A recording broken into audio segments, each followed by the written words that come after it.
If you want to understand why the ground is shifting beneath your feet right now, don't look at the White House press briefing room. Don't look at the angry tweets flying out of Mar-a-Lago at 3 in the morning. Look at the dirt. Look at the dirt in Tennessee that was supposed to be a 7 billion battery plant.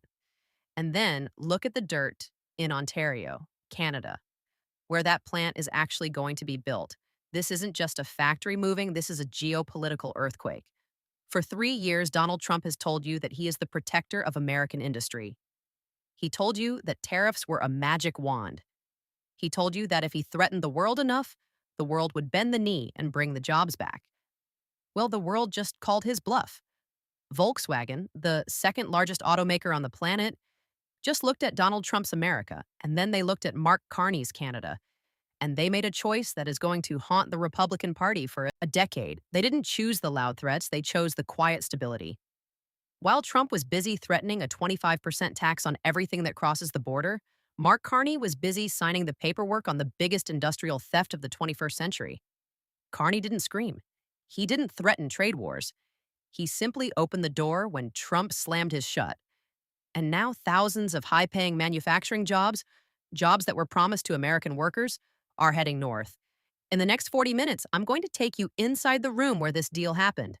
I'm going to show you the leaked memos that prove U.S. CEOs are terrified of their own president. I'm going to show you why Mark Carney is playing 4D chess while Trump is flipping over the checkerboard. And I'm going to explain why this isn't just about cars. It's about your money. It's about the price of everything you buy. And it's about the terrifying realization that America is no longer the safest place to do business. You are watching history pivot, and you are watching it happen in real time. Let's strip away the noise and look at exactly what happened. At 8 more a.m. this morning, Volkswagen Group released a press statement that was only 3 paragraphs long, but it hit Washington like a tactical nuke. For months, the plan was locked in. Volkswagen was going to expand their footprint in the American South. It was a done deal. Tax incentives were ready. Governors were already celebrating. It was supposed to be the crown jewel of Trump's reindustrialization promise. But then came the tariffs. 2 weeks ago, Donald Trump announced via Truth Social that he was considering a blanket 25% tariff on all imported vehicle components, including those from key European allies, unless they met impossible new demands. He called it leverage. He said he was squeezing them. He squeezed them. All right, he squeezed them right out of the country. This morning, Volkswagen announced they are scrapping the U.S. expansion plans immediately. Instead, they are breaking ground on a massive $7 billion Gigafactory in Ontario, Canada. Why? The press release was polite, but if you read between the lines, it was savage. They cited predictability, adherence to international trade law, and strategic stability. That is corporate speak for. We cannot build a factory in a country run by a guy who wakes up and changes the laws based on his mood. And here is the kicker. Mark Carney, the Prime Minister of Canada, didn't just catch this rebound by luck. He orchestrated it. Sources inside Ottawa are reporting that Carney has been back-channeling with German industrial leaders for months. While Trump was on stage at rallies shouting about walls and taxes, Carney, the former central banker, the man who speaks the language of global finance fluently, was on the phone. He wasn't offering them zero taxes. He wasn't offering them free money. He was offering them something much more valuable. He was offering them sanity. He told them, come to Canada. We follow the rules. We have access to the U.S. market through the USMCA trade deal, and we have a government that doesn't govern by tweet, and it worked. This is a humiliation for the Trump White House. You have to understand the scale of this. This is the industrial equivalent of a marriage proposal being rejected at the altar on live TV. Trump promised that tariffs would force companies to build in America. The theory was if you want to sell here, you have to build here. But Volkswagen just proved that theory wrong. They decided that building in America under Trump is simply too risky. They would rather build in Canada, a country that respects the rule of law, and take their chances shipping the cars south rather than risk having their supply chains held hostage by a president who treats global trade like a mafia shakedown. So who did what? Trump threatened. Carney listened. Volkswagen moved. And the American worker, they got left holding the bag. We don't do speculation here. We do evidence. Let's look at the receipts that prove this wasn't an accident. It was a reaction to chaos. Receipt 1, the tariff tantrum draft. Let's go back to the source of the rot. 3 weeks ago, a draft executive order leaked from the Oval Office. We covered it on this channel. It detailed a plan to revoke foreign trade zone status for European automakers operating in the South if their home countries didn't lower their own tariffs on American corn and beef. Think about that. Trump was threatening to tax the parts Volkswagen needs to build cars in Tennessee in order to sell more beef to Berlin. It's clumsy. It's a blunt instrument. And for a company like VW, which relies on a global supply chain where parts cross borders 5 or 6 times before a car is finished, that threat is poison. You cannot invest $7 billion in a factory if you don't know the price of your steel from 1 week to the next. That leaked draft was the starting gun for the exodus.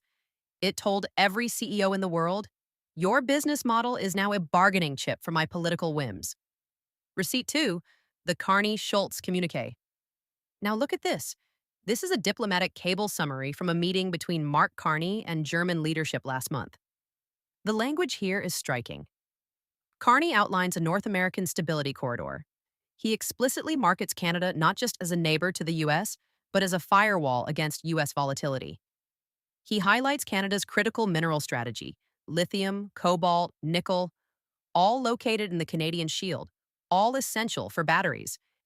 And he guarantees that Canada will not impose retroactive tariffs on allied nations. Do you see the contrast? Trump is offering threats. Carney is offering a supply chain guarantee. Carney isn't playing the nice guy. He is playing the smart guy. He knows that German industry is desperate for energy and resources, and they are terrified of China and Russia. They need North America, but they are scared of Trump. Carney positioned Canada as the only logical answer. All the resources of North America with none of the political risk of Washington. Receipt 3, the market reaction. Money doesn't lie. Look at the markets. The moment this news broke, the Canadian dollar spiked. Why? Because foreign capital is flowing into Canada. Investors see a $7 billion project and they see growth. They see jobs in construction, logistics, engineering. Now look at the U.S. auto sector. Ford and GM took a hit. Why? Because the market realizes that if VW is leaving, the parts suppliers might follow. If the parts suppliers move to Canada to be near the new VW Gigafactory, then Ford and GM in Michigan have to pay more to ship those parts back down south. By scaring away VW, Trump didn't just lose one factory. He damaged the ecosystem. He made it more expensive to build cars in Detroit because the gravity of the industry just shifted to Ontario. And finally, look at the reaction from the United Auto Workers, UAW. Their leadership issued a blistering statement this morning saying, quote, reckless trade wars are not bringing jobs back. They are sending our future across the border. That is the sound of the Rust Belt realizing they've been conned. Donald Trump has operated on one core belief his entire life. If you squeeze people hard enough, they break. It worked in New York real estate. It worked in the chaotic primaries of 2016. But running the global economy isn't like bullying a drywall contractor in Atlantic City. Trump is losing control because he doesn't understand that the world has options. When he threatens a 25% tariff, he assumes VW has nowhere else to go. He assumes the U.S. market is so big, so essential that companies will eat the cost and kiss the ring. But Canada is right there. Canada offers duty-free access to the U.S. market under the USMCA, a treaty Trump himself signed. He built the back door that Carney is now walking through. Trump is trapped in a loop of his own making. 1, he threatens a tariff to look strong. 2, business gets scared of the cost. 3, business looks for a loophole. 4, Mark Carney presents Canada as the loophole. 5, the business moves. 6, Trump gets angrier and threatens more tariffs. It's a death spiral. And watch how he's reacting today. He's not reviewing his policy. He's not calling a summit to reassure investors. He's doubling down. He's already tweeting about traders and weak Canada. He's threatening to tear up the USMCA. But here is why that is an empty threat, and he knows it. If he tears up the trade deal with Canada, the U.S. economy collapses. Period. Canada is the #1 customer for 30 U.S. states.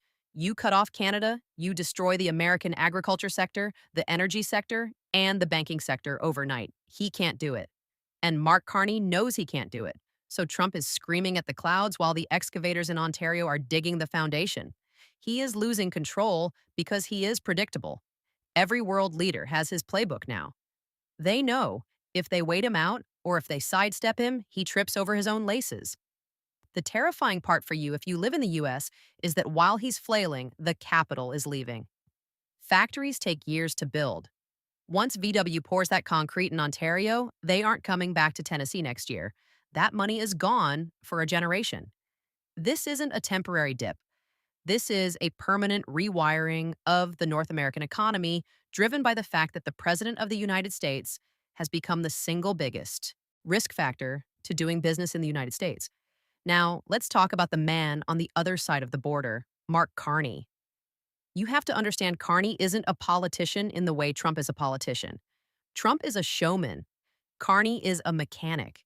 He's a technocrat. He ran the Bank of England. He ran the Bank of Canada. He understands the plumbing of the global financial system better than almost anyone alive. While Trump is playing to the crowd, Carney is playing to the boardrooms. Carney's strategy is what political scientists call the green fortress. He knows Canada can't compete with the US on sheer size. The US has 10 times the population, but Canada can compete on quality. Carney is selling Canada as the adult in the room. His pitch to Volkswagen wasn't emotional, it was mathematical. He laid out the cost of Trump's volatility. He calculated the risk premium of doing business in a MAGA America. And then he showed them the Canadian discount. Come here. He says, we have clean energy from hydro. We have the critical minerals you need for the batteries. We have a legal system that won't seize your assets because the prime minister had a bad dream. He is weaponizing stability. And notice his rhetoric. He isn't insulting Trump. He isn't engaging in a Twitter war. When asked about the VW deal this morning, Carney simply said, Canada is open for business, and we are proud to be a reliable partner in a turbulent world. A turbulent world. That is a polite Canadian dagger straight into the heart of the Trump White House. He is signaling to the world the chaos is down there. The solution is up here. Carney is building a coalition of the willing. He's aligning Canada with Germany, with Japan, with the UK. He is creating a network of trade that bypasses the toxicity of Washington. This is a new kind of power. It's not the power of the bully, it's the power of the architect.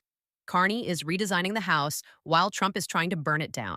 And for the average Canadian, this is a massive win. It means high-tech jobs. It means the economy is diversifying away from just selling raw oil to the US. It means Canada is becoming a manufacturing superpower in its own right, not just America's branch plant. So, what does this mean for you? If you're watching this from the US, you need to be worried. This VW deal is the canary in the coal mine. If Volkswagen, a massive, slow-moving German giant, is nimble enough to dodge Trump, everyone else is too. We are looking at the potential hollowing out of the American industrial revival. Biden tried to build it up with the Inflation Reduction Act. Trump is tearing it down with tariff threats. When companies leave, the tax base leaves. When the tax base leaves, schools crumble, roads don't get fixed, and your property taxes go up to cover the difference. It means that the next time you go to buy a car, it might be more expensive because it has to be imported from Canada. And if Trump does slap a tariff on it, you pay that tax, not Volkswagen. That's the dirty secret of tariffs. Companies don't pay them. You do. If Trump puts a 25% tariff on Canadian-made VWs, the price of that car just went up $10,000 for you. And if you don't buy it, you have fewer choices. For the world, this signals the end of American economic hegemony. For 70 years, the US was the center of the solar system. Everyone orbited around Washington. But Carney just proved that you can thrive by orbiting near Washington without being in Washington. He's proving that you can use proximity to the US market without submitting to US political insanity. This is a signal to Japan. Toyota is watching. Honda is watching. If they see VW succeed in Ontario, do you think they're going to build their next plant in Alabama? Or will they look at the map, see the stability in Canada, and head north too? We are watching the Rust Belt potentially expand. And this time, It's not because of cheap labor in Mexico. It's because of smart leadership in Canada.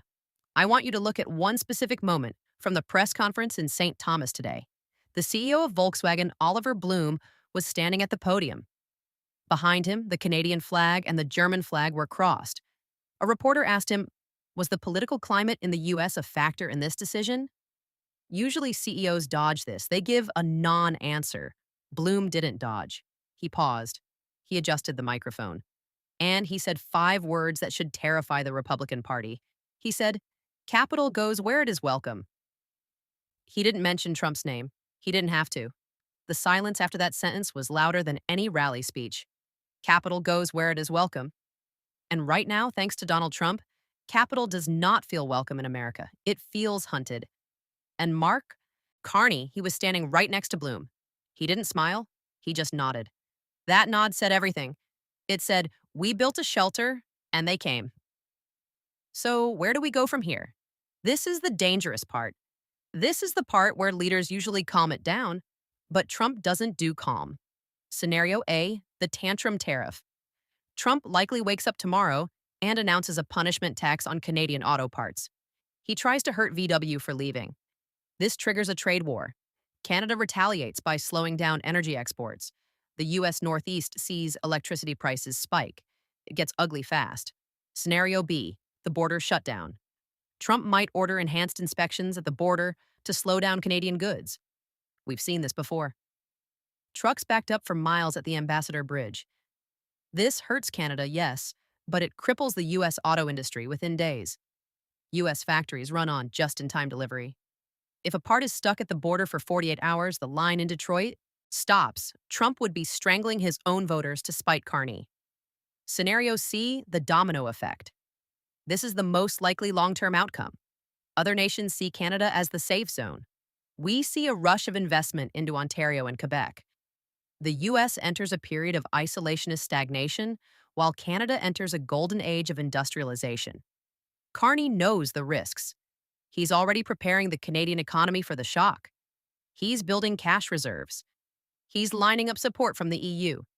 He is betting that Trump will bark, but he won't bite hard enough to destroy the U.S. economy.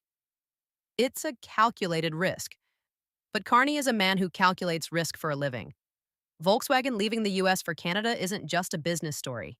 It's a verdict. It's a verdict on 2 different visions of the future. One vision is angry, reactive, and obsessed with the past. It builds walls and burns bridges. The other vision is cool, strategic, and focused on the future. It builds factories and signs treaties. Donald Trump tried to make America fearsome. Instead, he made it unreliable. Mark Carney tried to make Canada indispensable. And today, with $7 billion of German money hitting his bank account, it looks like he succeeded. The factory in Tennessee will remain a patch of dirt. The factory in Ontario will build the cars of tomorrow. And the American people are left asking, how much more is America First going to cost us? I want to hear from you. Is Mark Carney a genius for stealing this deal, or is he poking the bear? Can Canada actually survive if Trump decides to go nuclear on the border?